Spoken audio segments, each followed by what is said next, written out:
Guys, welcome back. In today's video, I'm going to share with you an easy way to add a table of contents to your WordPress blog posts and pages. We all know that long form articles rank really well in Google. However, they're not always easily digestible by our audience. So in today's video, I'm going to show you how easy it is to add a table of contents to your pages and posts to allow your readers to easily digest your content and help Google to rank your content as well. Are you ready? Let's get started. So in today's video, I have my WordPress online course website pulled up. If you love the layout of this website, it is already set up with LearnDash, WooCommerce, Cartflows, Beaver Builder, Ultimate add-ons. It already has all that premium software installed.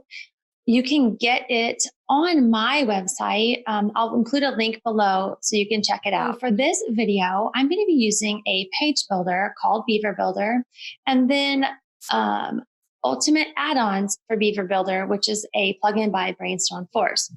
So I already have these plugins installed, and we'll go back and I'll show you that down here in plugins. I have we don't need that. We already have our Beaver Builder plugin, the standard version. The light version, the one I just deleted, is the free version. And then Ultimate add-ons for Beaver Builder here is installed. So let's go back out here. We're going to create a new post. So I'm just going to go ahead and give it a title here. And let's click publish. Okay, we named it sample post. Now we are going to launch Beaver Builder to begin editing. Here is our post layout. So once we get started here, we would add a heading to our blog post. Whoops. So we'll go ahead and give our blog post a heading. And then we would add some content with our text editor,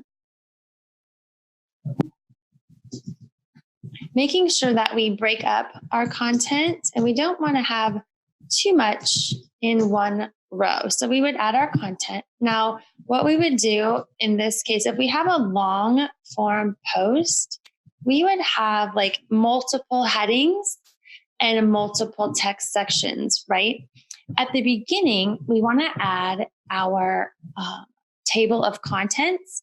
So I'm going to head over here to Ultimate UABB modules. Under content modules, here is our table of content. We're just going to drag that over here. And our content box pops up. It's going to ask us what contents we want to show. Do we want to show our H1, H2, H3, H4, and H5 headings? If so, we can choose to turn those off. Now, if you aren't sure what that means, when you go to your heading here, your heading content, you can set if it's a H1, H2, 3, 4, 5, or 6. Each one of these headings you can assign. And then up in when you head back over to your table of contents, you can choose to like our H2s. If we hide those, then those you can see they won't show up. So we would need to add our content. So we're going to go back and show those. Whoops. Enable smooth scroll. So we can turn that on or off, and enable scroll to the top, which adds an arrow. Most of my websites already have that on there, but if you want to add that for this page, you can do that here. And then collapsible. If you have a lot of content, you can choose to make this hidden and collapsible so that it has to be opened up for more info. All right, next is our style. We can choose, if you want to turn off a background color so it's not highlighted, you can definitely do that. If you want to highlight it with a background, we would just choose a nice little background color for that. We can align it center or left or right alignment. We can choose our width. Let's go 100% so that it's nice and full width. You can add a border. Your title color can be changed. Same with your content color. Your toggle can be changed. You can customize the look of this table of contents to use. Now, one thing I really like, and I don't know if I've showed you this before, but you can save modules, rows, globally or individually. So like, let's say this module you have customized for your website and you want to reuse it in another blog post, like the next time you create a blog, you can save this module. So we would save it as table of contents, perhaps. Oops. We would just go to save as table of contents. And then the next time we would save this. Now you see there was an option to save it globally. Saving it globally just means that it would change for the entire site. I wouldn't do that for this example because for each post, you're going to have different content. Now, if you would want to add that to a new post, you would just go under saved. We can just drag our already customized module for the table of contents right into our page. It saves a ton of time. So I really like that feature.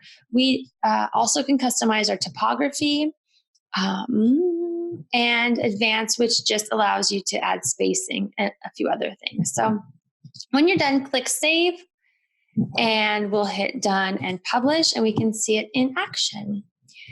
So what we'll see here is we can make that a little bit bigger. Now, when I click on my heading, it's going to drop me down to that area of the blog post. I hope you found this video useful to add a table of contents to your website, pages, and posts using the UABB table of contents module. I'll include all of the links below to all the plugins I've used here. And if you have any questions, please reach out. I am happy to help. Have a great day, guys. Bye. Hey guys, my name is Jennifer Franklin, and I want to welcome you to my YouTube channel. Each week, I'll bring you a brand new video, so be sure to hit that subscribe button and leave me a comment below. See you later.